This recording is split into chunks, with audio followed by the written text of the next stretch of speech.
Student, ಈ ಒಂದು ವಿಡಿಯೋದಲ್ಲಿ ನಾವು ನಿಮ್ಮ ಬಿಕಾಮ್ 5th ಸೆಮಿಸ್ಟರ್ನಲ್ಲಿ ಬರುವಂತಹ ವಿಷಯ ಹ್ಯೂಮನ್ ರಿಸೋರ್ಸ್ ಡೆವಲಪ್ಮೆಂಟ್, ಮಾನವ ಸಂಪನ್ಮೂಲ ಅಭಿವೃದ್ಧಿ ಈ ವಿಷಯದ ಮೇಲೆ ಬರುವಂತಹ 2 ಅಂಕದ ಪ್ರಶ್ನೆಗಳು, 5 ಅಂಕದ ಪ್ರಶ್ನೆಗಳು, 10 ಅಂಕದ ಪ್ರಶ್ನೆಗಳು ಮತ್ತು ಕೇಸ್ ಸ್ಟಡಿ ಪ್ರಾಯೋಗಿಕ ಪ್ರಶ್ನೆಗಳನ್ನ ಕುರಿತು ಇದರಲ್ಲಿ ಡಿಸ್ಕಷನ್ ಮಾಡೋಣ. ಸೊ ಇದು ಕೇವಲ ಪ್ರಶ್ನೆಗಳಿಗೆ ಸಂಬಂಧಿಸಿದಂತಹ ವಿಡಿಯೋ ಆಗಿದ್ದು, ಇವುಗಳಿಗೆ ಉತ್ತರ ಬೇಕಂದ್ರೆ ಕೆಳಗಡೆ ಕೊಟ್ಟಿರುವಂತಹ ನಂಬರ್ ಮೂಲಕ ನೀವು ಕಾಂಟ್ಯಾಕ್ಟ್ ಮಾಡಿ ಪರಿಮಳ ಪುಸ್ತಕವನ್ನ ಪಡ್ಕೋಬಹುದು. ಅದರಲ್ಲಿ ಕಂಪ್ಲೀಟ್ ಆಗಿ ನೀವು ಎಲ್ಲ ಪ್ರಶ್ನೆಗಳಿಗೆ ಉತ್ತರ ಮತ್ತು ಕೇಸ್ ಸ್ಟಡಿಗಳನ್ನ ನೀಡಲಾಗಿದೆ. ಎಲ್ಲ ವಿಷಯಗಳು ಒಂದೇ ಪುಸ್ತಕದಲ್ಲಿ ಲಭ್ಯವಿರುತ್ತೆ.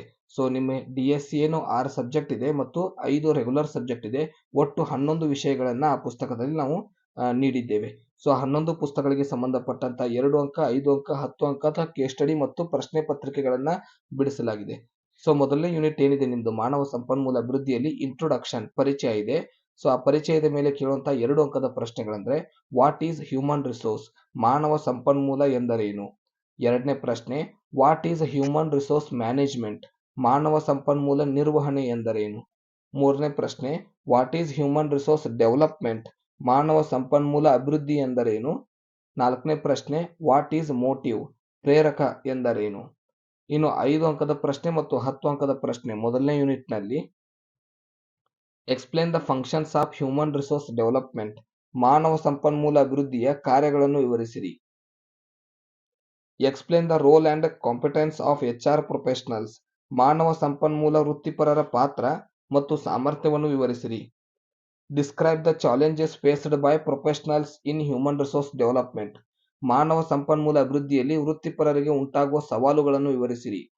Explain internal external behaviour of employee, ಉದ್ಯೋಗಿಯ ಆಂತರಿಕ ಮತ್ತು ಬಾಹ್ಯ ವರ್ತನೆಯನ್ನು ವಿವರಿಸಿರಿ. Explain learning styles or learning strategies, ಕಲಿಕೆಯ ಶೈಲಿಗಳು ಅಥವಾ ಕಲಿಕೆಯ ತಂತ್ರಗಳನ್ನು ವಿವರಿಸಿರಿ. ಆರನೇ ಪ್ರಶ್ನೆ explain the features of human resource development, ಮಾನವ ಸಂಪನ್ಮೂಲ ಅಭಿವೃದ್ಧಿಯ ಲಕ್ಷಣಗಳನ್ನು ವಿವರಿಸಿರಿ.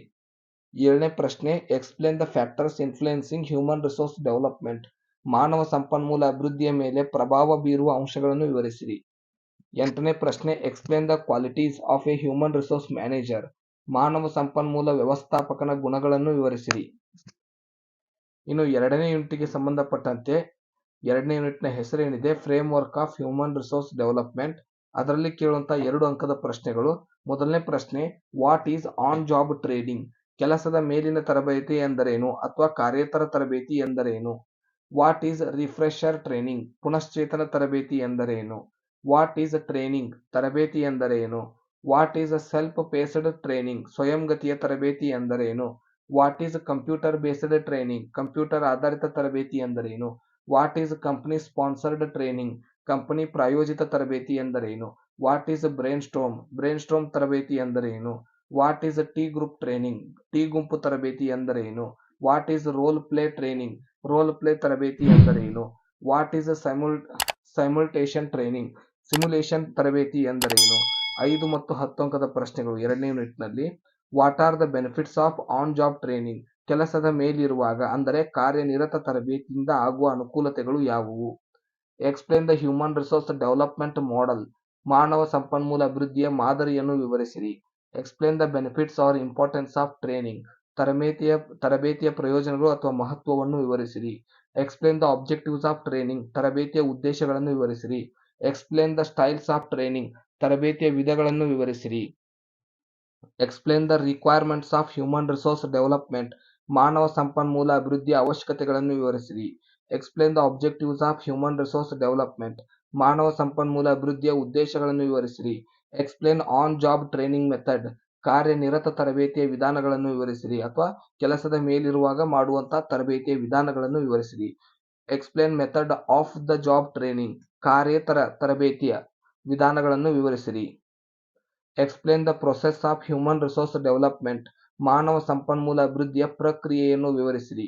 ಇವಿಷ್ಟು 5 ಮತ್ತು 10 ಅಂಕಕ್ಕೆ ಎರಡನೇ ಯೂನಿಟ್ನಲ್ಲಿ ನೀವು ಓದಬೇಕಾದಂತಹ ಪ್ರಶ್ನೆಗಳು.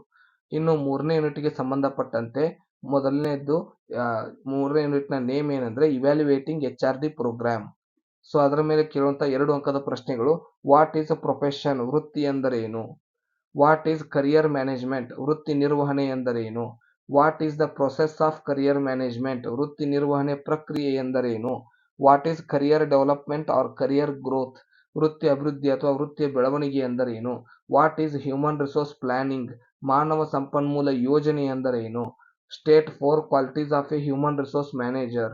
ಮಾನವ ಸಂಪನ್ಮೂಲ ಸಂಸ್ಥಾಪಕನ 4 ಗುಣಗಳನ್ನು ತಿಳಿಸಿ. What is job description? ಉದ್ಯೋಗ ವಿವರಣೆ ಎಂದರೇನು? ಇನ್ನು 5 ಮತ್ತು 10 ಅಂಕಕ್ಕೆ ಮೂರನೇ ನಿಟ್ಟಿನಲ್ಲಿ ಕೇಳುವಂತಹ ಪ್ರಶ್ನೆಗಳಂದ್ರೆ, ಮೊದಲನೇ ಪ್ರಶ್ನೆ explain about HRD evaluation. HRD ಮೌಲ್ಯಮಾಪನ ಕುರಿತು ವಿವರಿಸಿರಿ. Explain HRD models. HRD ಯ ಮಾದರಿಗಳನ್ನು ವಿವರಿಸಿರಿ.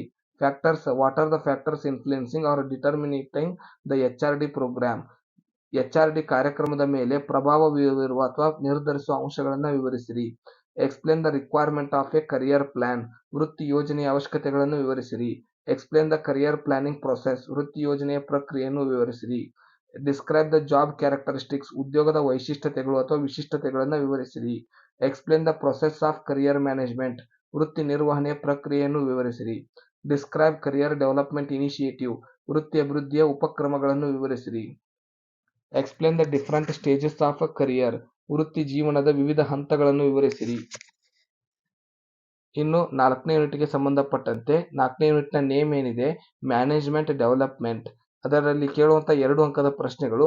What is management development? ನಿರ್ವಹಣೆ ಅಭಿವೃದ್ಧಿ ಎಂದರೇನು? Define management development. ನಿರ್ವಹಣೆ ಅಭಿವೃದ್ಧಿಯನ್ನು ವ್ಯಾಖ್ಯಾನಿಸಿರಿ. What is counselling? ಕೌನ್ಸಿಲಿಂಗ್ ಎಂದರೇನು?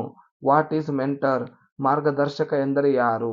ಇನ್ನು 5 ಮತ್ತು 10 ಅಂಕಕ್ಕೆ ಕೇಳುವಂಥ ಪ್ರಶ್ನೆಗಳು. Define management requirements. ನಿರ್ವಹಣೆ ಅಗತ್ಯತೆಗಳನ್ನು ವಿವರಿಸಿರಿ. Explain the characteristics of management development. ನಿರ್ವಹಣೆ ಅಭಿವೃದ್ಧಿಯ ಗುಣಲಕ್ಷಣಗಳನ್ನು ವಿವರಿಸಿರಿ. Explain the principles of management development programme. ನಿರ್ವಹಣೆ ಅಭಿವೃದ್ಧಿ ಕಾರ್ಯಕ್ರಮದ ತತ್ವಗಳನ್ನು ವಿವರಿಸಿರಿ. 4ನೇ ಪ್ರಶ್ನೆ explain the requirements of negotiations. ಸಮಾಲೋಚನೆ ಅಗತ್ಯತೆಗಳನ್ನು ವಿವರಿಸಿರಿ. 5ನೇ ಪ್ರಶ್ನೆ explain the objectives of counselling. ಸಮಾಲೋಚನೆಯ ಉದ್ದೇಶಗಳನ್ನು ವಿವರಿಸಿರಿ. 6ನೇ ಪ್ರಶ್ನೆ explain the types of counselling. ಸಮಾಲೋಚನೆಯ ವಿಧಗಳನ್ನು ವಿವರಿಸಿರಿ.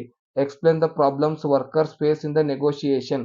ಸಮಾಲೋಚನೆಯಲ್ಲಿ ಎದುರಿಸುತ್ತಿರುವ ಕೆಲಸಗಾರರ ಸಮಸ್ಯೆಗಳನ್ನು ವಿವರಿಸಿರಿ. Describe programmes related to employee health and wellness. ಉದ್ಯೋಗಿಯ ಆರೋಗ್ಯ ಮತ್ತು ಉದ್ಯೋಗಿಯ ಕ್ಷೇಮಕ್ಕೆ ಸಂಬಂಧಿಸಿದ ಕಾರ್ಯಕ್ರಮಗಳನ್ನು ವಿವರಿಸಿರಿ. Explain HR functions technique. ಮಾನವ ಸಂಪನ್ಮೂಲ ಕಾರ್ಯತಂತ್ರಗಳನ್ನು ವಿವರಿಸಿರಿ. ಇವಿಷ್ಟು ಪ್ರಶ್ನೆ 4ನೇ ಯೂನಿಟ್ನಲ್ಲಿ ಬರುವಂತಹ 5 ಮತ್ತು 10 ಅಂಕ ಹಾಗೂ 2 ಅಂಕದ ಪ್ರಶ್ನೆಗಳು. ಇನ್ನು ನೆಕ್ಸ್ಟ್ ಕೊನೆ ಯೂನಿಟ್ ಏನಿದೆ 5ನೇ ಯೂನಿಟ್ಗೆ ಸಂಬಂಧಪಟ್ಟಂತೆ 5ನೇ ಯೂನಿಟ್ನ ನೇಮ್ ಏನಿದೆ HR ಪ್ರೊಫೆಷನ್ ಪರ್ಫಾರ್ಮೆನ್ಸ್. ಸೊ ಅದರಲ್ಲಿ ಕೇಳುವಂಥ 2 ಅಂಕದ ಪ್ರಶ್ನೆಗಳು. What is workforce reduction? ಕೆಲಸದ ಬಲ ಕಡಿಮೆಗೊಳಿಸುವಿಕೆ ಎಂದರೇನು? What is rearrangement? ಮರು ಜೋಡಣೆ ಎಂದರೇನು? What is employee retention? ಉದ್ಯೋಗಿಯ ಧಾರಣೆ ಎಂದರೇನು? What is benchmarking in HR? ಮಾನವ ಸಂಪನ್ಮೂಲದಲ್ಲಿ ಬೆಂಚ್ ಮಾರ್ಕಿಂಗ್ ಎಂದರೇನು? What is workforce diversity? ಉದ್ಯೋಗಿಗಳ ವೈವಿಧ್ಯತೆ ಎಂದರೇನು? 5 ಮತ್ತು 10 ಮಾರ್ಕ್ಸ್ಗೆ ಕೇಳುವಂಥ ಪ್ರಶ್ನೆಗಳು. Explain the points to be observed while reducing employment force or workforce. ಉದ್ಯೋಗಿಯ ಬಲ ಅಥವಾ ಕೆಲಸಗಾರರ ಬಲ ಕಡಿಮೆಗೊಳಿಸುವಾಗ ಗಮನಿಸಬೇಕಾದ ಅಂಶಗಳನ್ನು ವಿವರಿಸಿರಿ. Explain how globalisation has affected human resource management. ಜಾಗತೀಕರಣವು ಮಾನವ ಸಂಪನ್ಮೂಲ ನಿರ್ವಹಣೆಯ ಮೇಲೆ ಯಾವ ರೀತಿ ಪರಿಣಾಮ ಬೀರಿದೆ ವಿವರಿಸಿರಿ. ಇನ್ನು ಕೇಸ್ ಸ್ಟಡಿಗೆ ಸಂಬಂಧಪಟ್ಟಂತೆ ನವೀನ್ ಕಂಪನಿಯಲ್ಲಿ ವ್ಯವಸ್ಥಾಪಕ ಹುದ್ದೆ ವ್ಯಕ್ತಿ ಪರಿಚಯ ರೆಸ್ಯೂಮ್ ತಯಾರಿಸಿರಿ. ಅಂದ್ರೆ ವ್ಯಕ್ತಿ ಪರಿಚಯ ತಯಾರಿಸೋದು, ರೆಸ್ಯೂಮ್ ತಯಾರಿಸೋದು ಒಂದು ಪ್ರಶ್ನೆ ಆಗಿರುತ್ತೆ. ಪರೀಕ್ಷಿತ್ ಕಂಪನಿಯಲ್ಲಿ 2 ವ್ಯವಸ್ಥಾಪಕ ಹುದ್ದೆಗಳು ಖಾಲಿ ಇವೆ. ಈ ಹುದ್ದೆ ತುಂಬಲು ಇಚ್ಛಿಸಲು ಯಾವ ಮೂಲವನ್ನು ನೀವು ಸೂಚಿಸುವಿರಿ? ಅಂದ್ರೆ ಹುದ್ದೆ ಖಾಲಿ ಇರುತ್ತೆ, ಅದನ್ನ ತುಂಬ್ಕೋಬೇಕಂದ್ರೆ ಆಂತರಿಕ ಮೂಲ, ಬಾಹ್ಯ ಮೂಲಗಳಿವೆ. ಅದರಲ್ಲಿ ಯಾವುದನ್ನ ಆಯ್ಕೆ ಮಾಡ್ಕೋಬೇಕು ಅನ್ನೋದನ್ನ ನೀವು ಬರಿಬೇಕಾಗುತ್ತೆ. ಸೋಮಶೇಖರ್ ಎಂಬುವರು ಸಂಸ್ಥೆಯಲ್ಲಿ 10 ವರ್ಷಗಳಿಂದ ಸೇವೆ ಸಲ್ಲಿಸುತ್ತಾ ಬಂದಿದ್ದಾರೆ. ಈಗ ಪದೋನ್ನತಿಗೆ ಅರ್ಹರಾಗಿದ್ದಾರೆ. ತರಬೇತಿ ಪಡೆಯಲು ಹಿಂಜರಿಯುತ್ತಿದ್ದಾರೆ. ಅವರಿಗೆ ತರಬೇತಿ ಅವಶ್ಯಕತೆ ಇದೆಯೇ? ಇದನ್ನು ವಿವರಿಸಿರಿ. ಸೊ ತರಬೇತಿಯ ಮಹತ್ವ ಅಥವಾ ಅನುಕೂಲತೆಗಳನ್ನ ಇದರಲ್ಲಿ ಬರಿಬೇಕಾಗುತ್ತೆ. 4ನೇ ಪ್ರಶ್ನೆ ದಕ್ಷಿಣ ಮಧ್ಯ ರೈಲ್ವೆಯು 1000 ಹುದ್ದೆಗಳನ್ನು ಭರ್ತಿ ಮಾಡಲು ಇಚ್ಛಿಸಿದೆ. ರೈಲ್ವೆ ಇಲಾಖೆ ಯಾವ ಪದ್ಧತಿಯ ಮೂಲಕ ಭರ್ತಿ ಮಾಡಿಕೊಳ್ಳಬೇಕು ಮತ್ತು ಅದಕ್ಕೆ ಕಾರಣಗಳನ್ನ ತಿಳಿಸಿ. ಅಂದ್ರೆ ಆಂತರಿಕ ಅಥವಾ ಬಾಹ್ಯ ನೇಮಕಾತಿ ಯಾವುದನ್ನ ಮಾಡಬೇಕು, ಅದಕ್ಕೆ ಕಾರಣಗಳೇನು, ಅಂದ್ರೆ ಆಯಾ ಮೆಥಡ್ ನ ಆಂತರಿಕ ಆದ್ರೆ ಅದರ ಅನುಕೂಲತೆಗಳು, ಬಾಹ್ಯ ಆದ್ರೆ ಅದರ ಅನುಕೂಲತೆಗಳನ್ನ ನೀವು ಬರಿಬೇಕಾಗುತ್ತೆ. ಆದರ್ಶ್ ಕಂಪನಿಯಲ್ಲಿ ಪ್ರತಿನಿತ್ಯ ಕೆಲಸಗಾರರು ಬಿಟ್ಟು ಹೋಗುತ್ತಿದ್ದಾರೆ ಅಥವಾ ಗೈರು ಆಗುತ್ತಿದ್ದಾರೆ, ಇದನ್ನು ಕಡಿಮೆಗೊಳಿಸಲು ಸಲಹೆಗಳನ್ನ ನೀಡಿ. ಅಂದ್ರೆ ಕೆಲಸ ಬಿಟ್ಟು ಹೋಗ್ತಿರುವಂತ ಕೆಲಸಗಾರನ ಉಳಿಸ್ಕೊಳ್ಳೋದಕ್ಕೆ ಅಥವಾ ಗೈರಾಗ್ತಿರೋ ಕೆಲಸಗಾರರು ಸರಿಯಾಗಿ ಕೆಲಸಕ್ಕೆ ಬರುವಂತೆ ಮಾಡೋದಕ್ಕೆ ಯಾವ್ಯಾವ ಸಲಹೆಗಳನ್ನ ನೀವು ಕೊಡ್ತೀರಿ ಅದನ್ನ ಬರಿಬೇಕಾಗತ್ತೆ. ಅನೂಪನು ಸಿದ್ಧ ಉಡುಪು ತಯಾರಿಕಾ ಕಂಪನಿಯ ಕಾರ್ಮಿಕನಾಗಿ ಕಾರ್ಯನಿರ್ವಹಿಸುತ್ತಿದ್ದಾನೆ. ಆತನ ಕೆಲಸದ ಮಟ್ಟದಲ್ಲಿ ಅತಿ ಕಡಿಮೆ ಇದೆ. ಇದಕ್ಕೆ ಸಂಬಂಧಿಸಿದಂತೆ ಯಾವ ಕ್ರಮಗಳನ್ನು ನೀವು ಕೈಗೊಳ್ಳಬೇಕು, ಯಾವ ತರಬೇತಿ ಕೈಗೊಳ್ಳಬೇಕು. ಅಂದ್ರೆ ಅನೂಪನ ವ್ಯಕ್ತಿ ಕೆಲಸ ಮಾಡುವಾಗ ಕಂಪನಿಯ ಟಾರ್ಗೆಟ್ ಗಿಂತ ಕಡಿಮೆ ಕೆಲಸ ಮಾಡ್ತಾನೆ. ಆದ್ದರಿಂದ ಆ ವ್ಯಕ್ತಿಯ ಕೆಲಸದ ವೇಗ ಹೆಚ್ಚಿಸಲು ಅಥವಾ ಸಾಮರ್ಥ್ಯ ಹೆಚ್ಚಿಸಲು ಯಾವ ತರಬೇತಿ ವಿಧಾನ ಸೂಕ್ತ ಅನ್ನೋದನ್ನು ಪ್ರಶ್ನೆ ಕೇಳಿರ್ತಾರೆ. ಇವಿಷ್ಟು ಪ್ರಶ್ನೆಗಳು ನಿಮಗೆ HRM ಸಬ್ಜೆಕ್ಟ್ ಅಲ್ಲಿ ಬರುವಂತವು. ಇವುಗಳಿಗೆ ಉತ್ತರ ಬೇಕಂದ್ರೆ ನಮ್ಮ ಪರಿಮಳ ಪುಸ್ತಕವನ್ನು ನೀವು ರೆಫರ್ ಮಾಡಬಹುದು ಮತ್ತು ಡಿಸ್ಕ್ರಿಪ್ಷನ್ ಕೊಟ್ಟಿರುವಂತಹ ನಮ್ಮ ಸಾಯಿ ಗುಡ್ ಕ್ಲಾಸಸ್ ಆ್ಯಪ್ನ ನೀವು ಡೌನ್ಲೋಡ್ ಮಾಡ್ಕೋಬಹುದು. ಮತ್ತೆ ಮುಂದಿನ ವಿಡಿಯೋದಲ್ಲಿ ಸಿಗೋಣ. ಎಲ್ಲರಿಗೂ ಧನ್ಯವಾದಗಳು.